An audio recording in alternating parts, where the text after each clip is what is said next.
પારડીમાં કોંગ્રેસની જન આક્રોશ યાત્રાનું આગમન, આદિવાસી ઢોલ અને ફટાકડા સાથે ભવ્ય સ્વાગત કરાયું।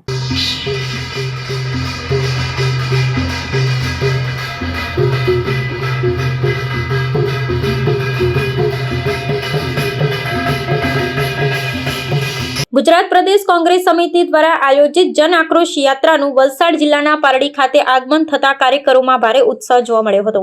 પારડી 4 રસ્તા બ્રિજ નીચે આવી પહોંચેલી આ યાત્રાનું શહેર અને તાલુકા કોંગ્રેસ સમિતિના હોદ્દેદારો તેમજ મોટી સંખ્યામાં ઉપસ્થિત કાર્યકર્તાઓએ ઉમળકાભેર સ્વાગત કર્યું હતું।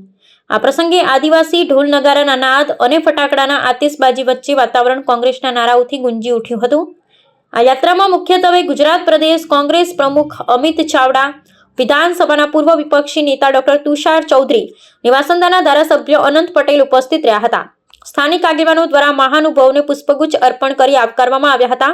મંચ પરથી નેતાઓએ પરિવર્તનનો શંખનાદ ફૂંકતા શાસક પક્ષ ભાજપની નીતિઓ પર આકરા પ્રહારો કર્યા હતા અને જનતાના પ્રશ્નોને વાંચા આપવાનો નિર્ધાર વ્યક્ત કર્યો હતો। કાર્યક્રમમાં પારડી તાલુકા કોંગ્રેસ પ્રમુખ સતીશ પટેલ, શહેર પ્રમુખ બિપિન પટેલ, મહામંત્રી કપિલ હળપતિ તેમજ નગરપાલિકાના સભ્યો સહિતના અગ્રણીઓ હાજર રહ્યા હતા। શક્તિ પ્રદર્શન સમાન આ કાર્યક્રમ બાદ જન આક્રોશ યાત્રા અતુલ તરફ આગળ વધવા રવાના થઈ હતી। આગામી સમયમાં આ યાત્રા જિલ્લાના અન્ય વિસ્તારોમાં ફરી રાજકીય પ્રશ્નો મુદ્દે લોકજાગૃતિ લાવવાનું કાર્ય ચાલુ રાખશે।